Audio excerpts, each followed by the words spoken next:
Assalamualaikum warahmatullahi wabarakatuh.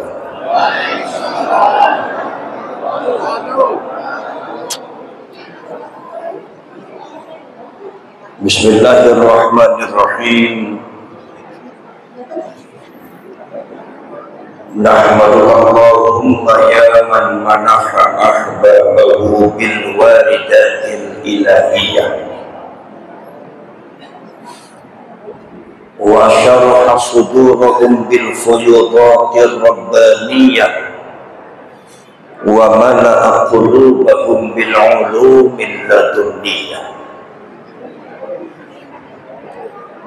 wa amaddahum min khazaini fadlihi bil imdadatil kathiratil mustafawiyah faja'ala minhum a'immatan listikhrajil ma'anil khafiyah wal ittila'i ala sirril khususiyah wal kalimatil mardiyah. Wassalatu wassalamu ala sayyidina Muhammadin ibn Abdillah khairil bariyah wa ala alihi wa ashabihi wa man tabi'a hudahu ila yaumil qiyamah yaumin la raiba fihi wa la nihayah.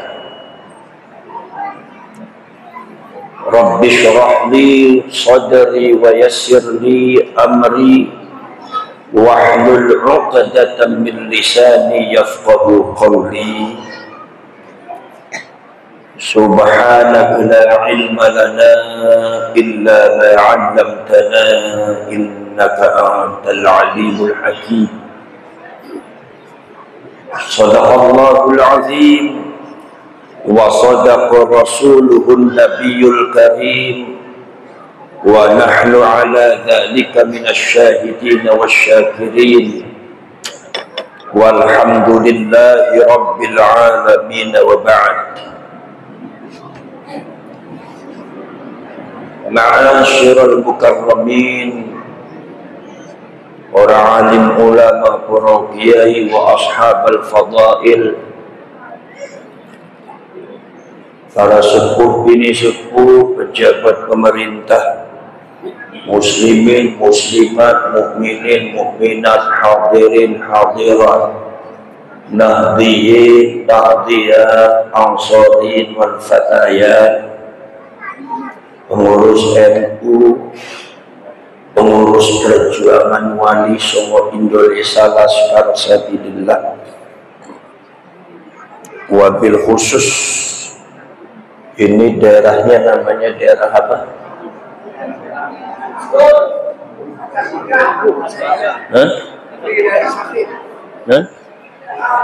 Desa Tridaya Sakti. Desa Tridaya Sakti. Tambun ya.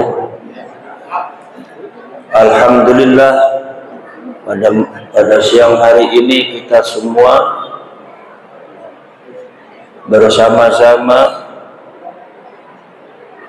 malak barokah kepada Isra Mi'raj Nabi Muhammad SAW. Mudah-mudahan kita semua mendapatkan rahmah inayah ma'unah minad dunya ilal akhirah. Allahumma amin ya rabbal alamin. Salawat dan salam marilah kita sampaikan kepada baginda agung Nabi kita, kekasih kita bersama Rasulullah Muhammad sallallahu alaihi wasallam. Mudah-mudahan kita semua termasuk orang-orang yang akan mendapatkan syafaat beliau jadi umatnya Kanjeng Nabi Muhammad dari dunia sampai akhirat. Allahumma amin ya rabbal alamin.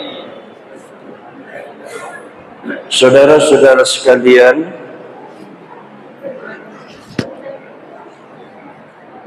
keberadaan PWI dan Laskar Sabilillah ini bukan untuk memecah belah umat, bukan untuk mengkotak-kotakkan umat, tapi untuk memperjuangkan yang hak. meluruskan sesuatu yang diselewengkan, meluruskan sesuatu yang tidak benar.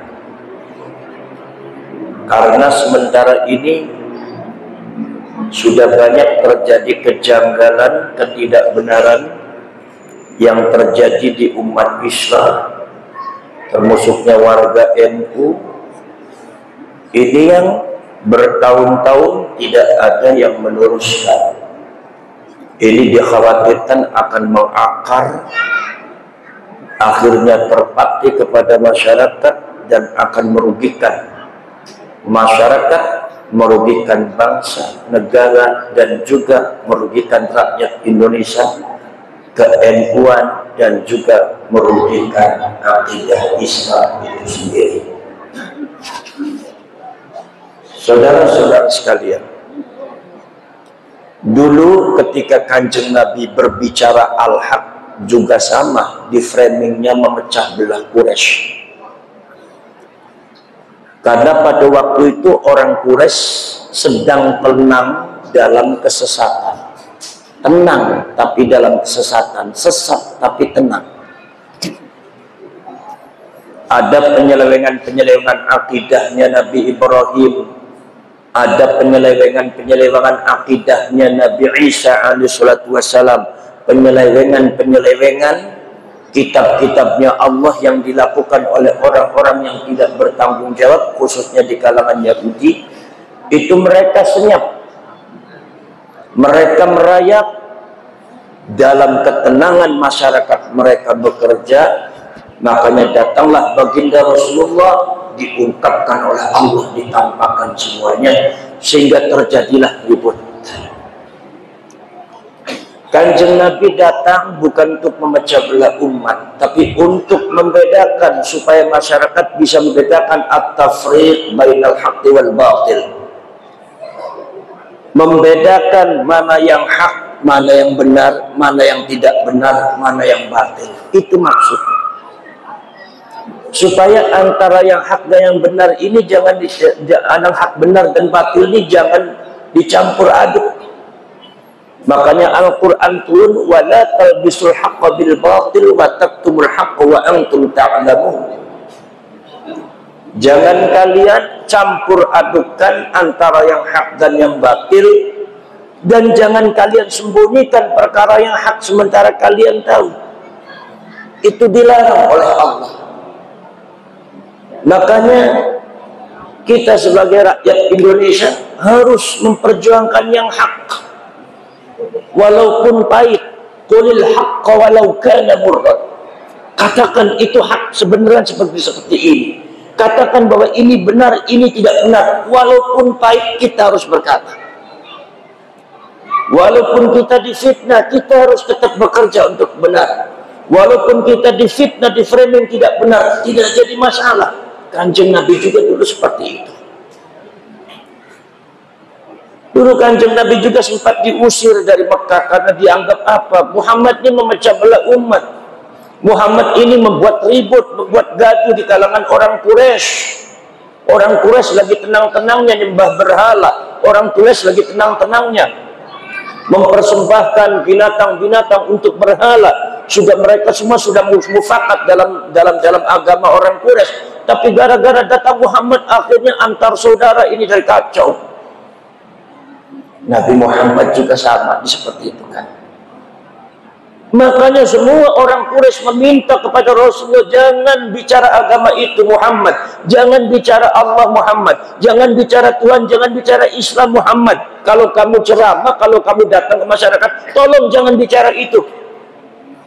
Persis seperti saya ketika datang kemana-mana, Gus, tolong jangan bicara nasab, jangan bicara ba'alwi. Padahal itu ilmu yang sangat bermanfaat untuk kalian semua. Jadi kita tidak ada benci kepada ba'alwi, tidak. Tapi ba'alwinya jangan sampai melakukan hal-hal yang merugikan bangsa dan negara, apalagi menyelewengkan umat Islam. Ini yang kalau seumpama mereka tetap melakukan itu, mau tidak mau kebatilan ini harus dilawan. Nggak dilawan, masyarakat akhirnya tenang, bersatu, tapi dalam kebatilan. Jangan sampai terjadi seperti itu. Kata Rasulullah mengatakan ketika ada yang mengancam, Muhammad tolong jangan baca Quran, tolong ayat-ayat Al-Quran. Kenapa? Karena kalau seumpama Nabi Muhammad membaca ayat Al-Quran, maka rahasia kebusukan mereka terungkap semua. Siapa yang mengungkap? Allah yang mengungkap, bukan Nabi Muhammad. Maka mereka itu apa yang disebut dalam Al-Quran, alladzina yasudduna an sabilillah, mereka menghalang-halangi supaya Muhammad jangan datang, supaya Muhammad jangan mengucapkan ayat Quran. Kata Allah mengatakan, ya Muhammad, kenapa mereka melarang kamu membaca ayat Al-Quran? Karena Muhammad, ketika kamu membaca ayat Al-Quran Muhammad, maka akan terungkap kebusukan dan kepalsuan kedustaan mereka, dan mereka mendengarkan ayat Al-Quran serasa disambar petir Muhammad karena mendengarkan kebenaran. Saudara, zaman ini zaman perjuangan, memperjuangkan dan hak. Wa yurikum ayatihi la'allakum tatafakkarun. Allah sudah memberikan ayat-ayatnya, menunjukkan ayat-ayatnya kepada kalian, bukan supaya kalian marah, tapi supaya kalian berpikir. La'allakum tatafakkarun, berpikir, karena Allah sudah memberikan modal otak dan pikiran dan hati. Ini benar apa tidak? Nilai dengan otak kalian sendiri. Ini benar apa tidak? Nilai dengan pikiran dan hati nurani kalian sendiri. Tidak usah bicara Gus Abbas, tidak usah bicara ke Imaduddin. Punya akal sendiri. La'allakum tatafakkarun. Kalau Allah menunjukkan ayatnya supaya kalian berpikir, bukan supaya kalian marah-marah. Urusan masalah tanggung jawab agama itu urusan kalian. Kalian akan mati ditanya oleh Allah. Itu urusan kalian. Kalian termasuk umatnya Nabi Muhammad atau tidak, itu urusan kalian, bukan urusan saya. Urusan saya itu adalah bagaimana kepedulian sebagai sesama umat Islam untuk meluruskan sesuatu yang sangat berbahaya untuk kalian, yang menyangkut akidah kalian. Ini harus diluruskan, kalau tidak berbahaya. Salah satu contohnya apa nih? Saya bicara tentang masalah Isra Mi'raj. Tolong panjenengan didengarkan. Isra Mi'raj itu perjalanannya baginda Rasulullah sallallahu alaihi wasallam dari Masjidil Haram ke Masjidil Aqsa. Dari Masjidil Aqsa munggah ke langit nomor 1, 2, 3, 4, 5, 6, 7. Di atas langit nomor 7 ada Rafraf, di atas Rafraf ada Mustawa, di atas Mustawa ada Sidratul Muntaha. Itu bolak-balik Kanjeng Nabi pulang pergi Rasulullah perjalanan tidak ada setengah malam. Luar biasa atau tidak? Luar biasa atau tidak? Kok jawabnya nggak tegas kayak gini? Mentang-mentang masjidnya belum jadi apa? Luar biasa atau tidak? Kanjeng Nabi ini diperjalankan malam oleh Allah dari Masjidil Haram sampai ke Sidratul Muntaha, bolak-balik nggak ada setengah malam. Ini luar biasa apa kagak? Nah, kalau seumpama menurut ente luar biasa, kemudian biasanya gimana? Orang itu kalau seandainya mengetahui luar biasa, harus ngerti dulu biasanya bagaimana. Bagaimana kalian mengatakan ini luar biasa kalau panjenengan itu tidak tahu biasanya?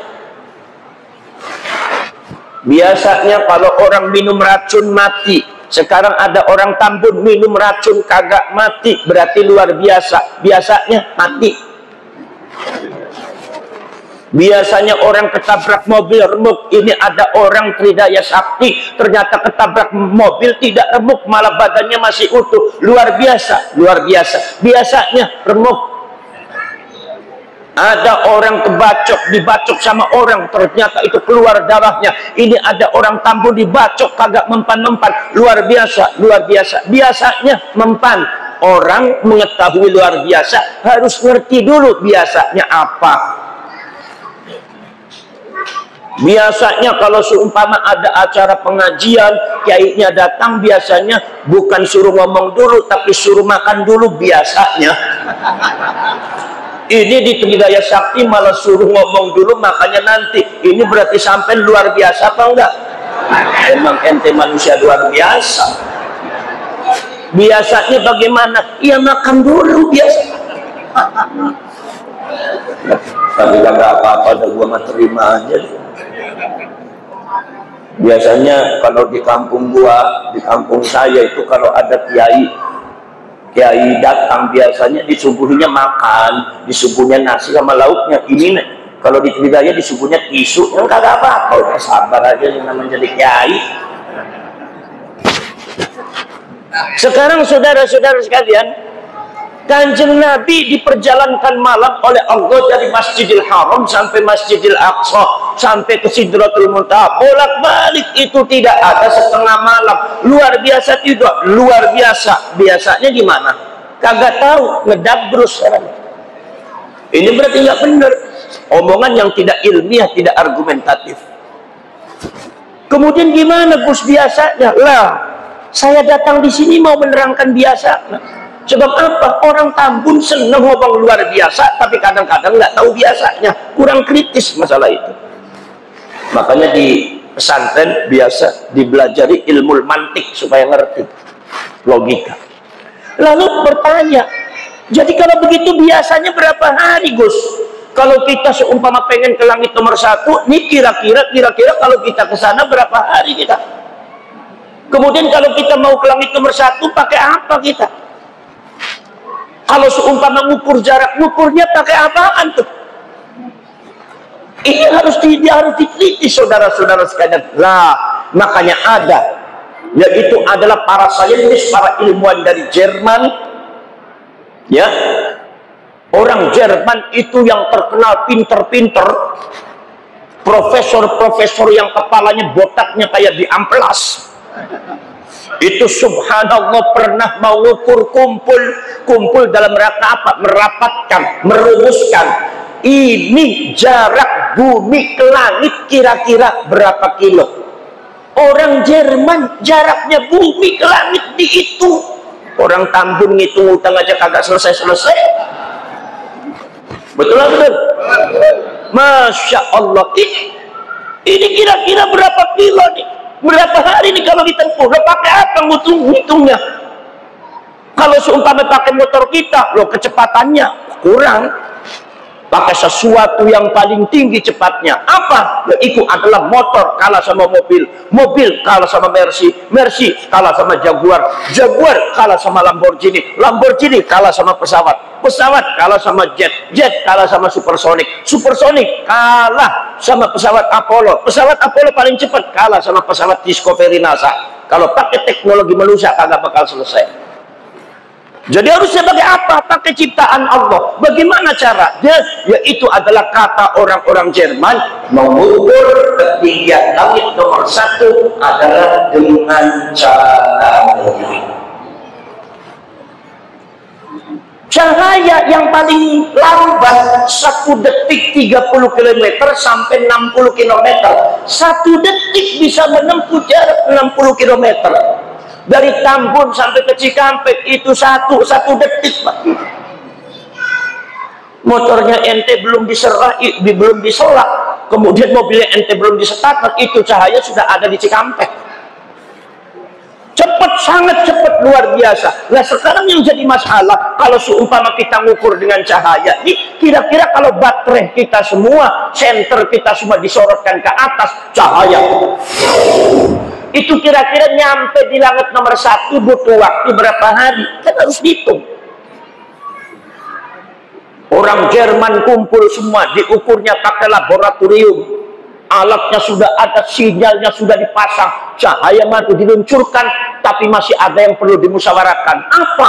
Ini kira-kira batasnya langit ini mana? Loh, kalau orang ngukur jarak itu, orang itu kan harus tahu batasnya.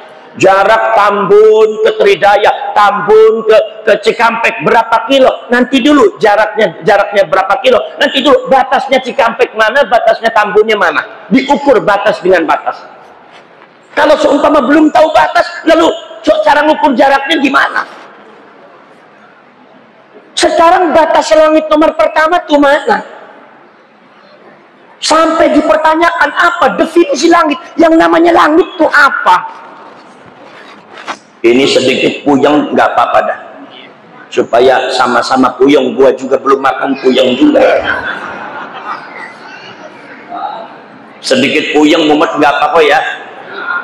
Nah, Saudara-saudara sekalian, begitu saudara-saudara sekalian, ada yang mengatakan yang namanya langit itu adalah yang ada bintangnya. Apakah betul yang adanya yang namanya langit itu ada bintangnya? Betul. Buktinya kita nengok ke atas, bintang ada di langit. Kemudian Al-Quran juga menyebutkan wa zayyana as-samaa'a ad-dunya bimasabiha, dan telah kami hiasi bintang gemintang langit dunia dengan bintang gemintang. Langit dihiasi dengan bintang, berarti bintang adanya di langit, berarti langit adalah yang ada bintangnya. Yang jadi pertanyaan, apakah betul bintang itu adanya di langit? Apakah betul langit itu yang ada bintangnya? Kalau bintang tidak ada di langit, berarti definisi langit yang ada bintangnya salah, karena bintang tidak ada di langit.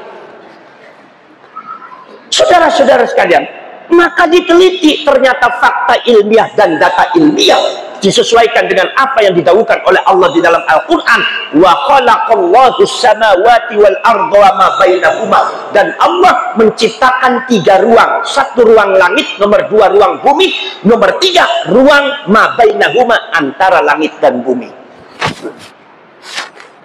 Ruang langit, langit ini memiliki daya sedot langit, memiliki daya magnetik langit, menguasai 1 zona disebut atmosfer langit. Barang sebesar apapun nempel di atmosfer langit kesedot ke atas langit.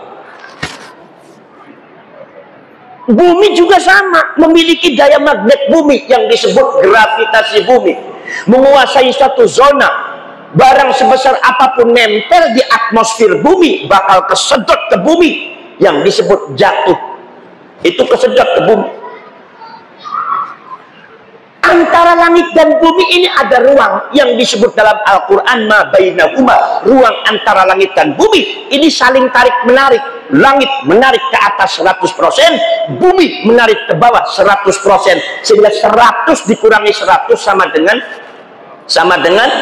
0. 0 itu bahasa Inggrisnya zero. Maka para saintis Eropa menyebut ma bainahuma di dalam Al-Quran disebutnya dengan zero magnetic area, area bebas magnet, 0 magnet. Ke langit kagak, ke bumi juga kagak. Jadi barang itu ngambang. Contoh rembulan, contoh benda ruang angkasa antariksa, contoh galaksi, contoh planet, termasuk contoh bintang.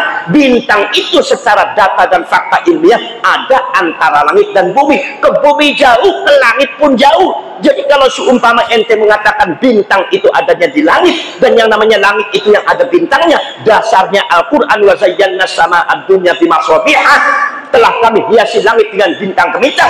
Ini ayat Al-Qurannya benar, tetapi pikiran ente tentang Al-Quran belum tentu benar, karena itu namanya tafsir Quran. Al-Quran nasnya pasti benar, tafsir Al-Quran tidak mesti benar. Ini ngomong-ngomong melongoknya ngerti apa melongok keter? Orang kita yang mogok gawe keter pula sendiri. Udah ngerti kagak ngerti, yang penting manggut beres. Mumet apa kagak? Mumet apa kagak? Ya biar sama-sama mumet. Saudara-saudara kan itu. Jadi kalau begitu yang dimaksud sama di dalam Al-Quran nggak mesti artinya langit. Buktinya Allah mengatakan kami menghiasi langit dengan bintang. Berarti maksudnya yang ada bintangnya itu bukan langit. Iya. Kenapa? Sebab yang disebut samaun, yang di dalam terjemahan bahasa Arabnya artinya langit, di dalam Al-Quran belum tentu maksudnya hakikatnya langit. Contoh di dalam Al-Quran, walaqad anzalna minas samaa'i ma'an, dan telah kami turunkan dari langit air mator, maksudnya air hujan. Apakah air hujan itu betul-betul turun dari langit? Oh tidak, data ilmiah mengatakan faktanya hujan bukan turun dari langit, tapi hujan turun dari mendung. Makanya kalau kapal pesawat ada di atas mendung kagak kehujanan. Apa sebab? Sebab mendung itu yang bawa hujan. Antara mendung dengan langit ini sangat jauh jaraknya. Tapi kenapa Allah menyebut mendung itu langit? Karena litashilil mukalamah, untuk mempermudah ucapan dialog antar Allah Subhanahu wa ta'ala, komunikasi dengan orang Arab. Karena orang Arab jahiliyah ketika melihat ke atas semuanya langit, tidak ada mendung, tidak ada apa, maka disebutkan langit. Jadi yang disebut langit di dalam Al-Quran itu belum tentu artinya hakikat langit. Ini ngomong kayak gini juga nyape-nyape mulut doang, ngerti kagak.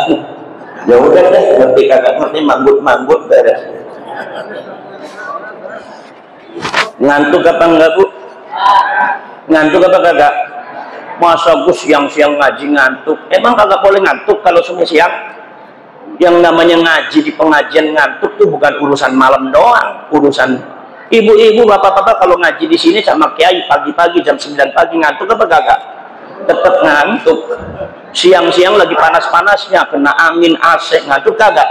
Tetap ngantuk. Jadi urusan ngantuk di pengajian itu bukan urusan malam. Urusan apa? Ya matamu ini kalau ngaji ngantukan bener, kalau dangdutan memelotot aja. Makanya kata Kiai mengatakan paling enak itu datang ke pengajian, merem melek tidur dapat ganjaran, baliknya bawa ilmu banyak dapat ajaran, apalagi nongkrong sambil makan bungkusan. Ini yang kagak ngomong dikasih bungkusan, lo gua yang ngomong dikasihnya tisu doang. Ini panitianya kagak bener jelas.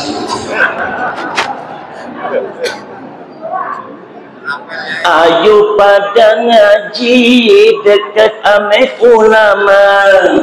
Siapa yang seneng ngaji ganjarannya dapat surga.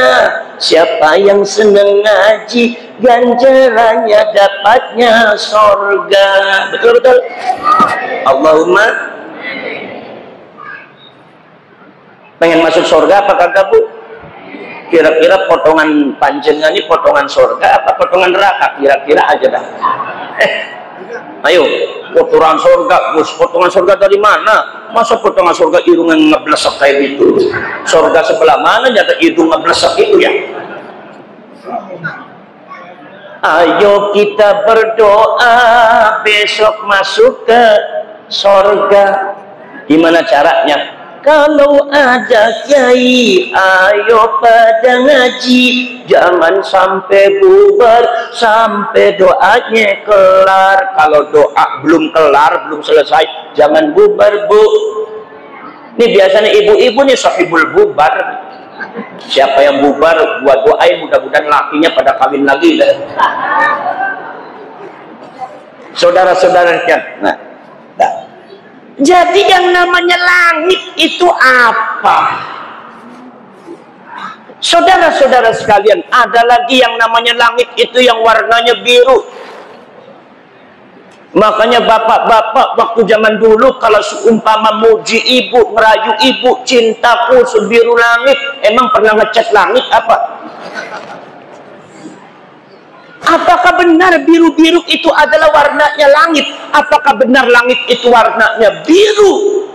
Menurut para ulama, menurut para saintis mengatakan biru-biru yang ada di atas kita itu bukan warnanya langit. Langit itu belum tentu warnanya biru. Kemudian biru-biru di situ apa? Ada dua teori fisika yang mengatakan biru-biru itu adanya di kornea mata. Akibat saraf kornea mata kita semua tidak mampu menangkap objek yang jauh sehingga warnanya menjadi biru karena saraf kita semua nggak mampu. Jadi biru-biru adanya di sini. Kok bisa Gus? Bisa kalau sarafnya rusak jadi buta warna, ngelihat yang hijau juga warnanya hitam, yang kuning warnanya hitam, hijau kuning bukan di sini, di mripatmu. Teori nomor 2, teori peleburan warna. Adanya di mana? Adanya di sana. Jadi kalau seumpama ini warnanya hijau tambah jauh, maka di sekitar kita ada zat kimia bisa merubah warna yang disebut peleburan warna. Akhirnya warnanya abu-abu. Ketika tambah jauh lagi warnanya hitam. Warna hitam ini bukan warna asli. Begitu dideketin lagi hijau lagi, kuning lagi. Tapi dijauhin jadi abu-abu, jadi hitam. Makanya sesuatu yang jauh disebutnya hitam-hitam oleh bahasa Arab. Sawadun, ireng-ireng. Makanya umatnya Rasulullah yang hidupnya jauh dari zamannya Rasulullah disebutnya sawadun. Alaikum bisawadil a'dhab. peganglah kalian ireng-ireng yang mayoritas. Ireng-ireng ini adalah umatnya Rasulullah yang hidupnya jauh dari zamannya Rasulullah, tapi mayoritas. Mungkin di Indonesia maksudnya Nahdlatul Ulama. Faham? Ini namanya sastra. Saudara-saudara sekalian, kemudian begitu tambah jauh, peleburan warna itu membentuk warna baru namanya biru. Jadi warna itu adanya di mana? Di sono. Terjadi peleburan warna. Begitu deketin lagi, hijau kuningnya nampak lagi. Maka dari itu, biru-biru yang jauh itu bukan warna asli objek. Maka dari itu kita semua berdasarkan dua teori itu, ketika kita itu melihat sesuatu yang jauh mesti warnanya biru. Tidak cuma langit doang, kita melihat Gunung Ciremai juga warnanya biru. Sekarang apa benar Gunung Ciremai warnanya biru? Kagak. Kalau dideketin mah warnanya hijau, banyak pohon-pohonan. Kalau daunnya kering warnanya kuning, ada yang coklat. Kenapa biru? Karena teori pertama, biru ketidakmampuan kornea mata kita, saraf kita. Teori kedua, di sana terjadi peleburan warna. Kita lihat laut juga biru. Itu laut yang masih bisa kita datangi. Itu gunung yang masih kita bisa naiki. Apalagi langit yang begitu jauh, jelas warnanya biru. Maka warna langit belum tentu biru. Dan biru-biru itu menurut data dan fakta ilmiah bukan warna langit. Terus kalau langit apa warnanya? Ini bahas langit aja kagak selesai-selesai, gue puyeng aja. Emang sengaja gue puyeng-puyeng gini, biar ngerasain rasanya jadi orang puyeng gimana. Kagak dikasih makan disemburnya pakai angin sekali, udah sakit perut dah. Saudara-saudara sekalian tuh. Nah sekarang saudara-saudara sekalian, ini begitu dibahas definisi langit pun para saintis tidak ada yang mampu. Jadi bagaimana kalau begitu? Jadi apa kagak nih ngukur langitnya? Oh jadi gimana? Udah gini aja deh, sinyalnya dilepas, cahayanya dilepas. Kalau sudah berhenti sinyalnya berarti mentok. Kalau mentok berarti mungkin itu langit. Lah mungkin itu namanya bahasa approximately atau takribian. Kalau bahasa Tegal dean langit. Bokatan bae langit, belum tentu langit, belum. Oke, kalau begitu siap-siap, ready, langsung itu pancaran sinarnya dipasang, langsung dijalankan, sinyal langsung jalan.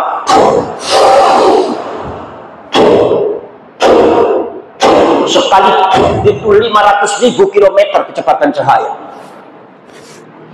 Saudara-saudara sekalian, satu hari itu yang namanya sinyal kagak berhenti, terus jalan aja. 2 hari kagak berhenti, 3 hari nggak berhenti, 4 hari setengah baru berhenti, mentok. Kata para saintis, kata profesor mengatakan ini mungkin langit, mungkin buktinya mentok. Oke, kalau begitu bagaimana?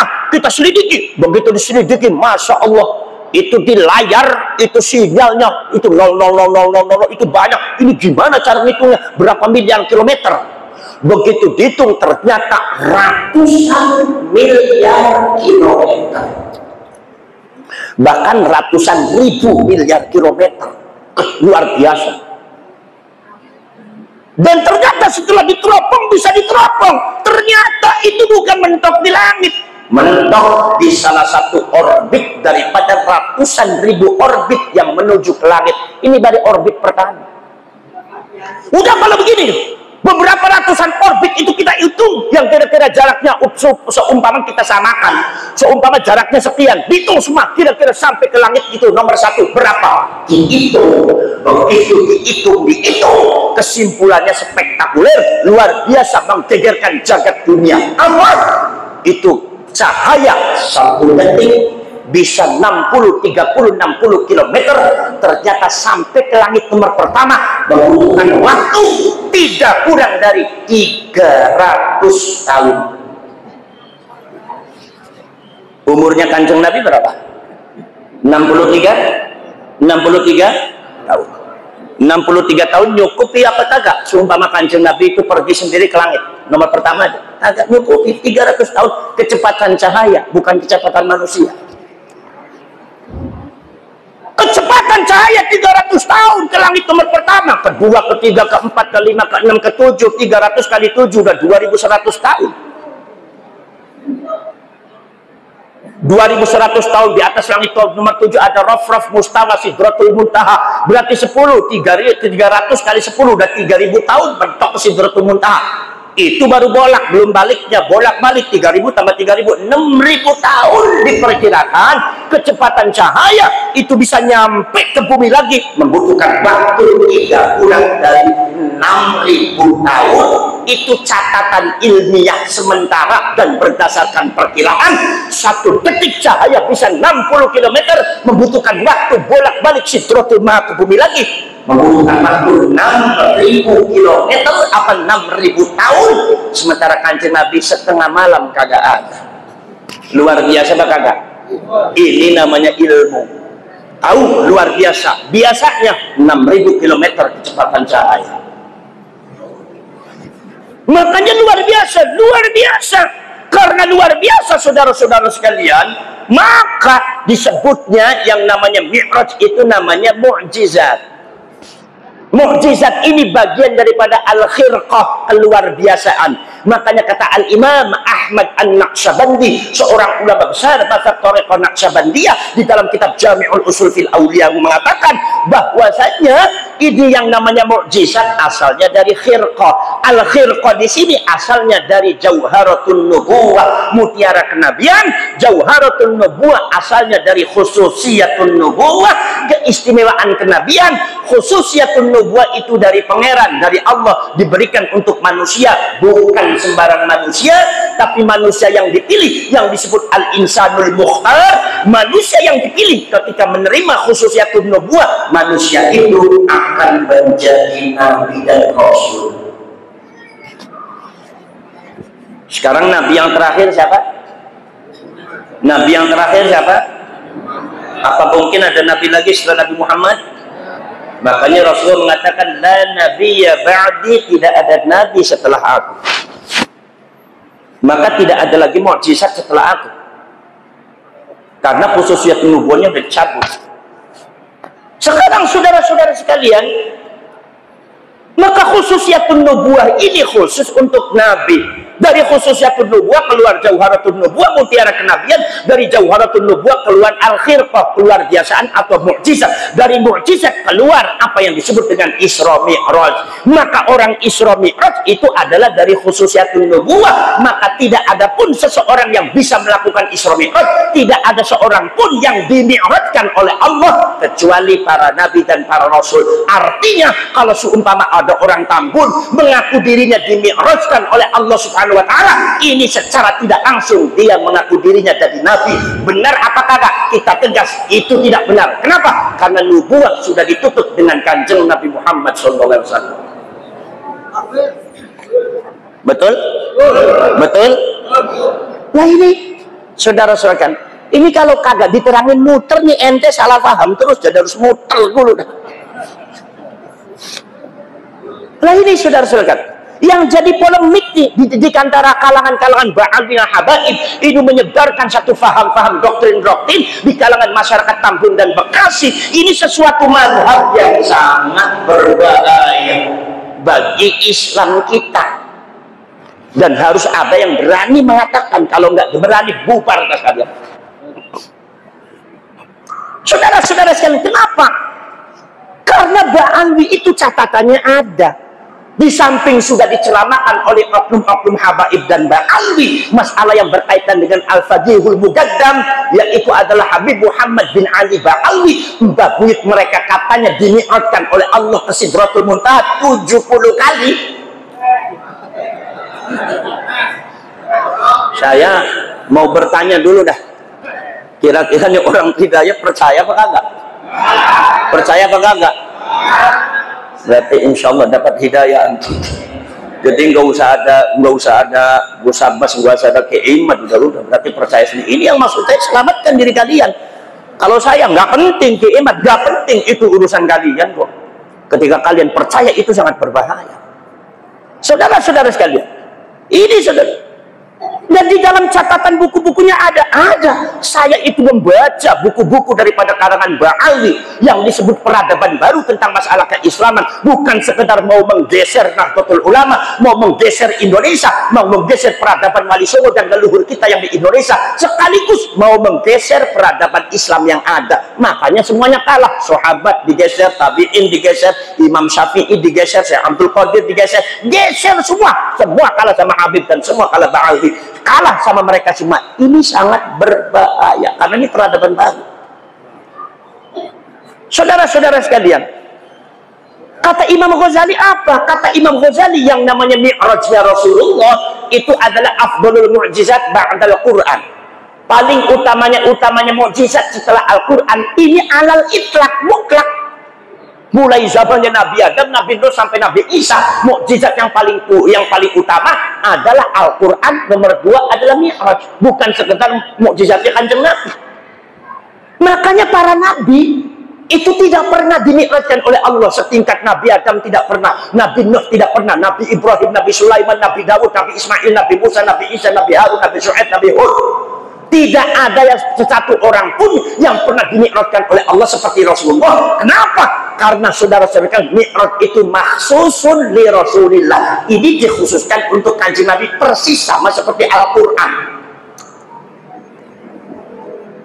Yang diturunkan kitab Al-Quran itu hanya untuk Rasulullah, yang lain nggak ada. Mungkin kalamullah sudah diterima. Iya, Nabi Daud menerima kalamullah. Kitabnya dikumpulkan dalam satu kitab, namanya kitab Zabur. Tapi kitab Zaburnya bisa dirubah, bisa ditahrif, bisa diacak-acak kalimatnya, beritanya bisa dirubah-rubah, digantikan dengan berita dan ayat yang tidak benar. Berubahlah itu kitab Allah.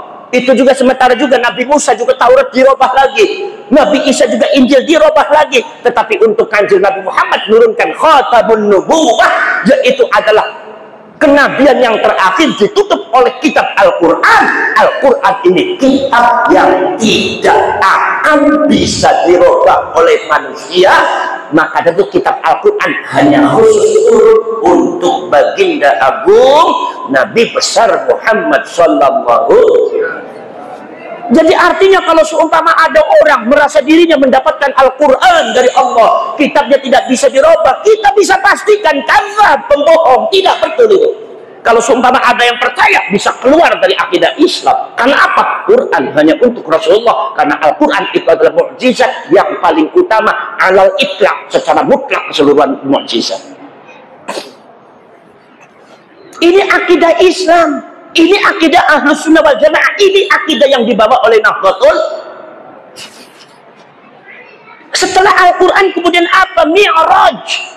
Kalian baca kitabul Mi'raj, kalian baca kitabnya para ulama tentang komentar masalah Mi'raj. Yang namanya Mi'raj itu adalah afdalul mu'jizat ba'dal Quran. Paling utamanya mukjizat secara mutlak, baik zamannya Nabi Nuh sampai zamannya Nabi Isa. Bukan sekedar mukjizatnya Kanjeng Nabi Muhammad yang paling utama.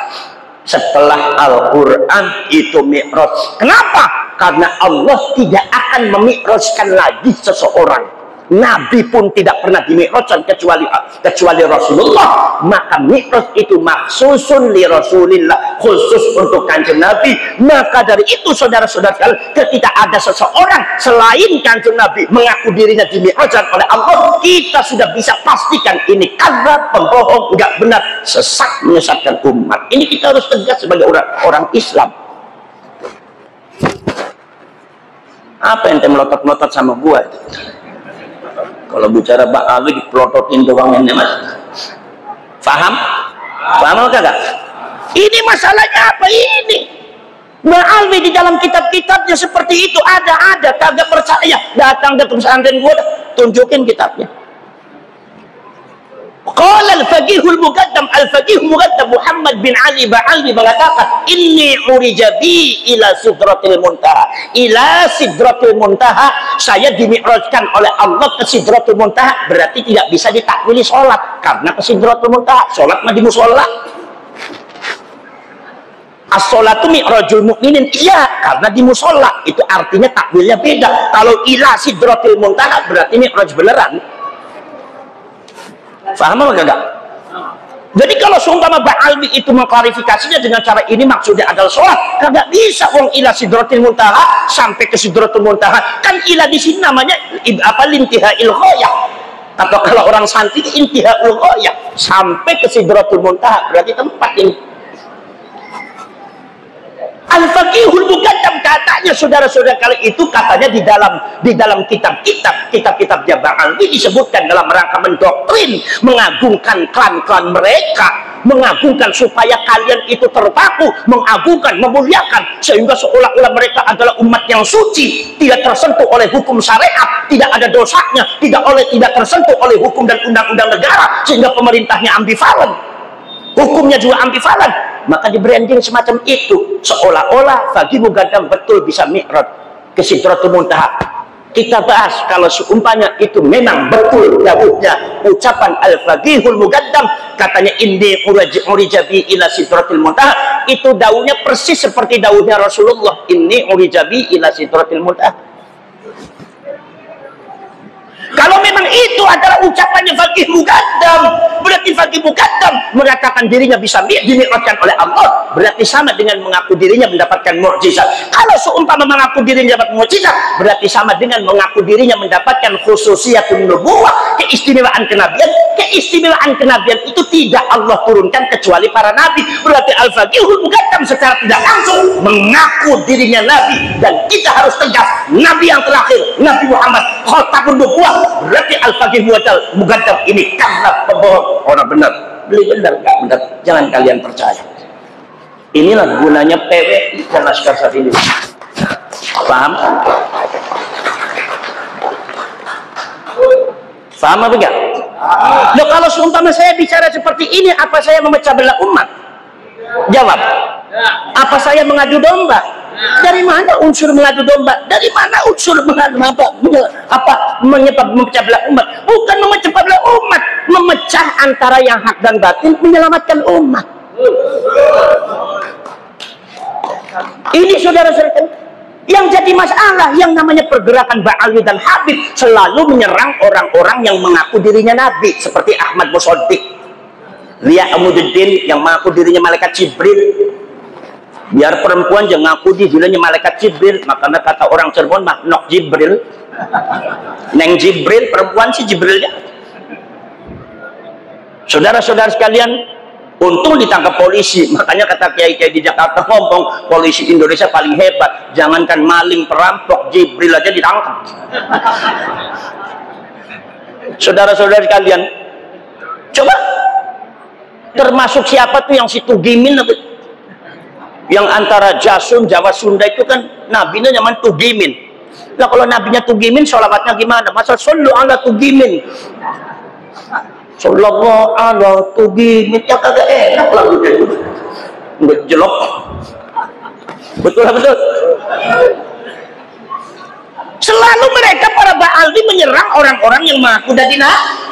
Ternyata mereka mempromosikan mbahnya menjadi nabi setelah Nabi Muhammad. Atau kalau begitu sama dengan si Tugimin, tak sama dengan Ahmad Musaddiq. Nah kalau gitu kita tolak semuanya, karena ini nggak benar, keluar dari ajaran akidah Islam. Jadi itu bukan masalah benci atau tidak ke Habib, tidak. Ini sangat berbahaya bagi umat. Sekarang bagaimana komentar daripada ulama Ahlus Sunnah wal Jamaah kalau seumpama ada sosok seseorang mengaku dirinya bisa mi'raj atau dimi'rajkan oleh Allah ke Sidratul Muntaha? Kira-kira bagaimana? Al-Imam Abu Hamid Muhammad bin Ahmad Al-Ghazali Al-Qusi, termasuk Al-Imam Ibnu Hajar Al-Haytami dan para ulama yang lainnya semacam Imam Nawawi mengatakan, manidda'a annahu urija bihi ila Sidratil Muntaha faqad kafara. Barang siapa ada orang mengaku dirinya pernah dimi'rajkan oleh Allah Subhanahu wa taala ke Sidratul Muntaha, Imam Ghazali, Imam Ibnu Hajar Al-Haytami tegas, faqad kafara, dia sudah kafir, keluar dari akidah Islam. Apa sebabnya? Sebab mi'raj itu adalah afdhalul mu'jizat ba'dal Quran, paling utama-utamanya mukjizat setelah Al-Quran. Quran khusus untuk Kanjeng Nabi, yang lain tidak bisa menerima Al-Quran. Mi'raj yang dimi'rajkan oleh Allah hanya Rasulullah, yang lain tidak boleh. Jadi kalau ada yang ngaku-ngaku, berarti dia mengaku-ngaku dirinya Nabi setelah Nabi Muhammad, maka kita katakan kafir. Bahaya kakak, bahaya kakak. Ini yang harus jawab kiainya nih. Kadang-kadang jadi pengurus NU mah kecing-kecing bisa, penakut amat jadi pengurus NU. Bahaya kakak kiai, bahaya kakak kiai. Ini yang pengurus Ansornya harus dengar nih, komandan Bansornya harus dengar, kupingnya harus bolong ini. Jadi bukan masalah benci atau benci, bukan. Ini bahaya kalau dibiarkan. Mau umat kita akan sesat. Ada sosok selainnya Nabi Muhammad bisa mi'raj. Itu satu kali, apalagi sab'ina marrat, 70 kali. Berarti sesatnya 70 kali lipat. Mau jadi apa ente muhibbinnya? Jadi rempeyak kali kalian nanti di akhirat tuh. Faham atau paham? Ini gak boleh saudara-saudara sekalian. Ini yang kadang-kadang masyarakat Indonesia kadang-kadang bisa diadu domba, kadang-kadang bisa diprovokasi, berusaha ibadah memecah belah umat. Ya Allah, kepentingannya apa memecah belah umat? Emang kepentingan politik? Wong gua juga nggak punya akses politik kok. Politik juga kagak ikut-ikut. Yang penting apa? Nyelamatin kalian supaya akidahnya selesai, khususnya orang NU supaya selamat. Saudara-saudara sekalian, ini saudara-saudara sekalian, subhanallah. Jadi kalau seumpama kata-kata Imam Nawawi, kalau seumpama Al-Faqihul Muqaddam mengatakan seperti itu, kalau di dalam kitab yang saya baca itu betul ucapannya Faqih Muqaddam bahwa dia itu pernah dimi'rajkan oleh Allah ke Sidratul Muntaha selama sebanyak 70 kali berdasarkan kaidah daripada Ahlus Sunnah wal Jamaah. Al-Faqihul Muqaddam itu sudah dianggap kafir oleh Ahlus Sunnah wal Jamaah. Orang semacam itu ditawasuli oleh kita semua, stres semua kita jadinya. Kadang-kadang yang Fatihah terus, yang kirim Fatihah biasanya kiai NU juga Fatihah juga ya. Makanya tambah stres aja deh itu. Makanya betul ada sejarah bahwasanya Syekh Abdul Rahman itu gurunya Al-Faqih Muqaddam mengatakan inni bari'um mimma ya'malu Muhammad. Saya tidak bertanggung jawab terhadap apa yang akan dilakukan oleh Muhammad. Saya nggak bertanggung jawab. Kenapa? Ya seperti itu. Sekarang kalau seumpama masyarakat Tambunnya percaya, kalau seumpama masyarakat Tambunnya percaya ada Al-Faqihul Muqaddam itu bisa dimi'rajkan oleh Allah sampai 70 kali ke Sidratul Muntaha, karena doktrinnya Ba'alwi dan Habaib ini selalu dipancarkan kemana-mana, disebarkan kemana-mana, bukan hanya untuk Ba'alwi dan Habaib, tapi memaksa masyarakat Indonesia, masyarakat Tambun Tridaya supaya sampean percaya. Yang jadi masalah kalau ada yang terperosok percaya, sudah kadung percaya karena saking cintanya sama Ba'alwi dan Habib. Bagaimana hukumnya kalau orang itu mempercayai ada sosok selain Kanjeng Nabi dimi'rajkan? Imam Syarafuddin An-Nawawi, kenal Imam Nawawi? Mujtahid mazhab Syafi'i, biasanya disandingkan dengan Imam Rafi'i. Kalau Imam Ibnu Hajar Al-Haytami biasanya dengan Imam Ar-Romli. Saudara-saudara sekalian, kata Imam Nawawi mengatakan mani'taqoda annamro'an urija bihi ila sidratil muntaha faqad kafaro. Barang siapa yang mempunyai keyakinan, mempunyai i'tikad ada seseorang selain Kanjeng Nabi Muhammad pernah dimi'rajkan oleh Allah ke Sidratul Muntaha, faqad kafaro. Ini orang yang mempercayai sudah keluar dari akidah Islam, sudah jadi orang kafir menurut kaidah Islam Ahlus Sunnah wal Jamaah. Kalau seumpama muhibbinnya mempercayai, berarti yang dianggap kafir keluar dari akidah Islam bukan sekedar Ba'alwinya, tetapi juga muhibbinnya sudah sama-sama keluar dari akidah Islam. Ini jangan sampai terjadi di Tridaya, jangan sampai terjadi di orang NU. Itu maksudnya saya dengan iman. Memecah belahnya dari mana? Kalau seumpama Anda mengatakan itu diperbolehkan, mana dalilnya? Masalah mi'raj, silakan dalilnya keluarkan. Kalau memang dianggap benar bahwa saja kalau seumpama Faqih Muqaddam itu dimi'rajkan oleh Allah ke Sidratul Muntaha, dianggap benar, mana dalilnya? Ada orang bisa mi'raj selain Kanjeng Nabi Muhammad. Nabi Ibrahim aja kagak bisa mi'raj. Nabi Musa, Nabi Isa tidak pernah dimi'rajkan, hanya untuk Rasulullah. Makanya mi'raj itu fenomenal. Makanya ulama ada nulis Kitabul Mi'raj, itu ada. Kenapa? Karena mengingatkan kita semua jangan sampai percaya kepada seseorang selain Kanjeng Nabi. Ketika bicara katanya bisa dimi'rajkan oleh Allah, jangan percaya. Kenapa? Karena ini maksusun di Rasulillah, khusus untuk Kanjeng Nabi. Karena kita cinta kepada Rasulullah, kita menghormati baginda Rasul, jangan sampai kehormatan baginda Rasul itu jangan sampai diciderai oleh orang-orang Ba'al yang tidak benar. Loh, saya mengatakan tidak benar, ya kalau begini nggak benar, masa saya mengatakan begini benar? Saya tidak akan membenarkan. Kalau salah ya salah, kalau benar ya benar. Saya dipaksa oleh orang kampung, mau dikeroyok orang sekampung, suruh mengatakan ini benar, enggak, biar saya mati saya katakan ini nggak benar, karena urusannya Allah. Ente mau apa? Saya tidak mendapat. Bela siapa? Yang bela Rasulullah. Saya nggak benar. Isra Mi'raj itu khusus Rasulullah.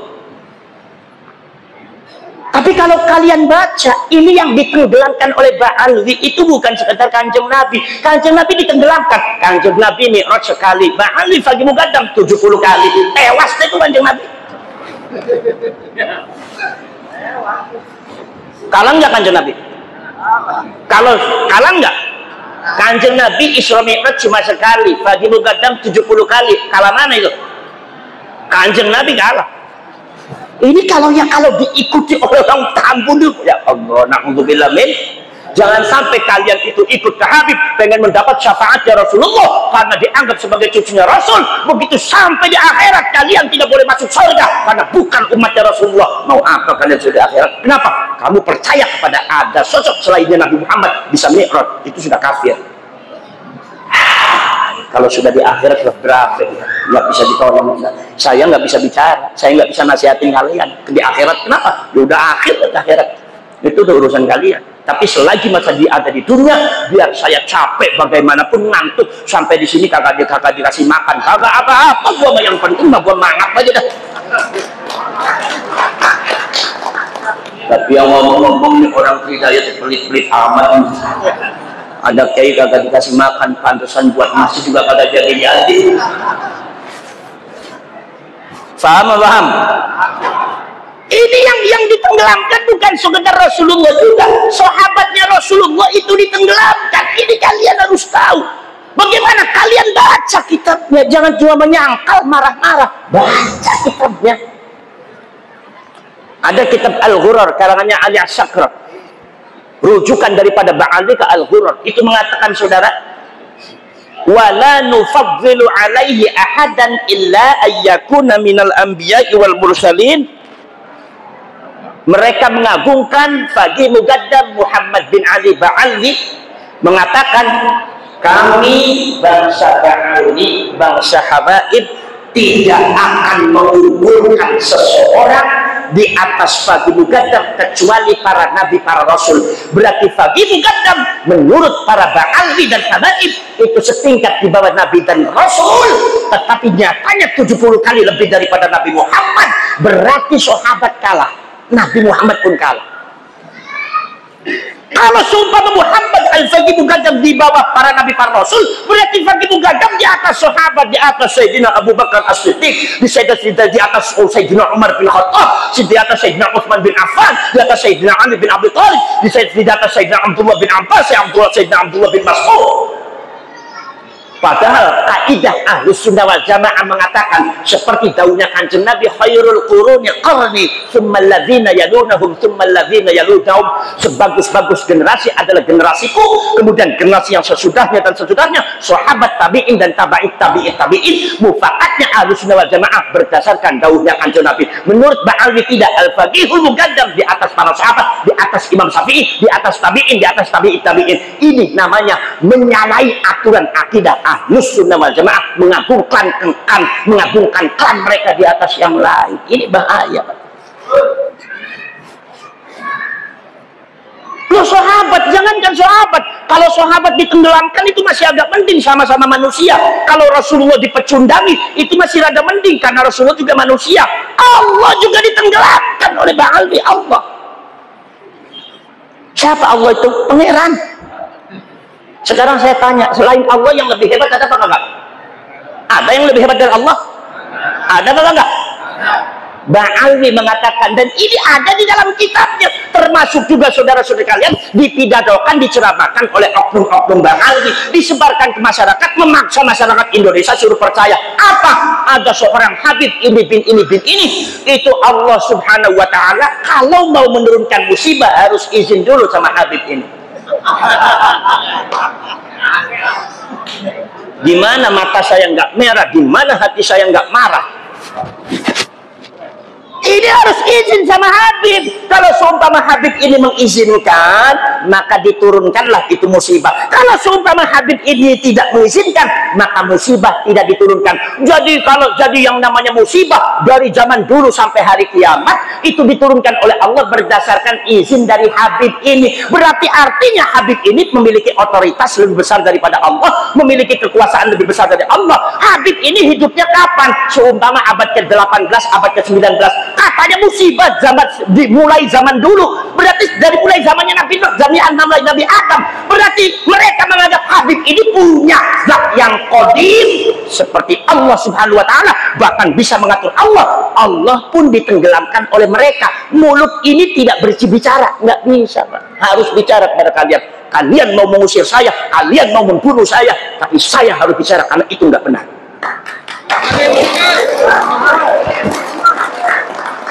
Paham? Paham apa kakak? Mudah-mudahan ada manfaatnya. Kebetulan ini sudah jam 5 lebih. Perut juga udah keroncongan. Bismillahirrahmanirrahim. Alhamdulillahirabbil alamin. Hamdan syakirin, hamdan na'imin, hamdan yuwafi ni'amahu yukafi mazidah. Rabbana walakal hamdu kama yanbaghi li jalali wajhikal karim wa 'azimi sultanik. اللهم صل وسلم وبارك على سيدنا محمد الفاتح لما أغلق والخاتم لما سبق ناصر الحق بالحق والهادي إلى صراطك المستقيم وعلى آله حق قدره ومقداره العظيم. اللهم افتح قلوبنا فتوح العارفين والصالحين. اللهم اغفر لنا ووالدينا وارحمهما كما ربيانا صغارا. اللهم أرنا الحق حقا وارزقنا اتباعه وأرنا الباطل باطلا وارزقنا اجتنابه. اللهم إنا نسألك رضاك والجنة ونعوذ بك من سخطك والنار. ربنا آتنا في الدنيا حسنة وفي الآخرة حسنة وقنا عذاب النار وأدخلنا الجنة مع الأبرار يا عزيز يا غفار يا رب العالمين. وصلى الله على سيدنا محمد النبي الأمي وعلى آله وصحبه وبارك وسلم. سبحان ربك رب العزة عما يصفون وسلام على المرسلين والحمد لله رب العالمين. الفاتحة.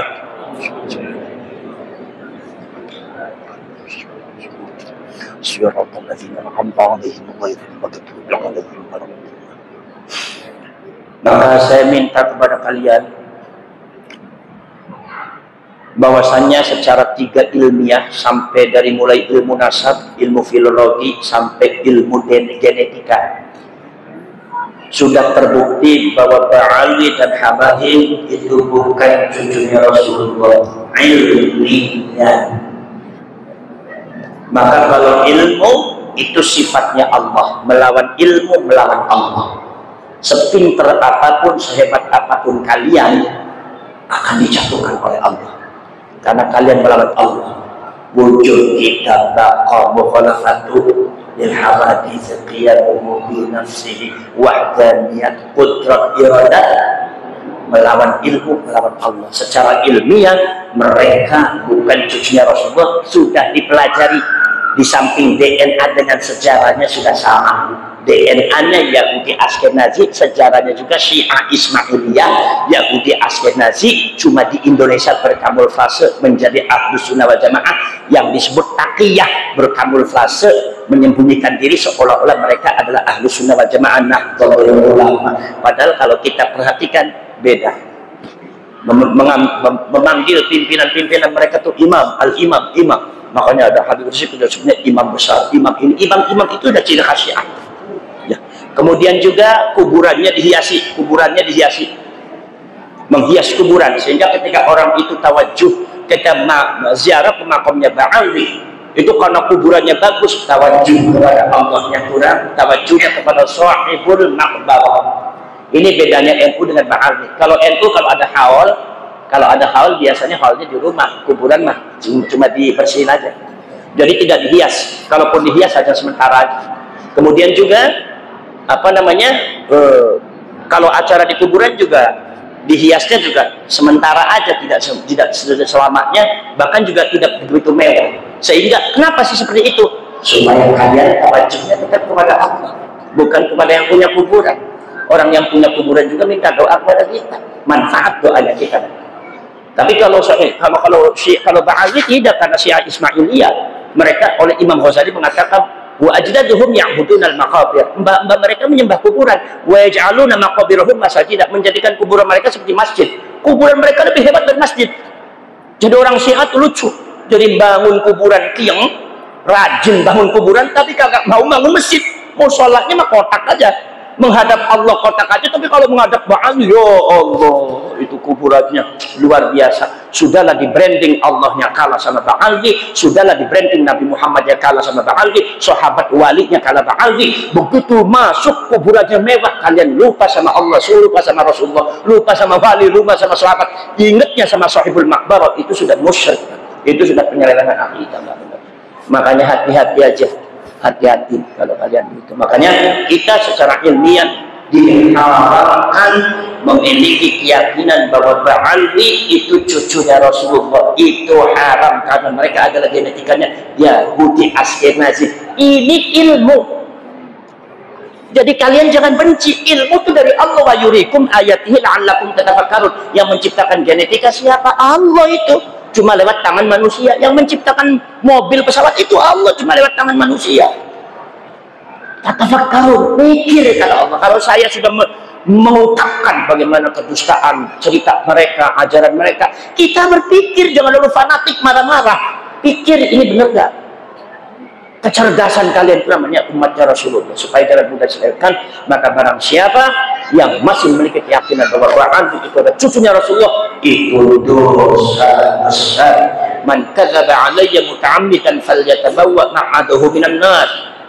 Inna kadziban alayya laisa bikadzibin ala ahadin.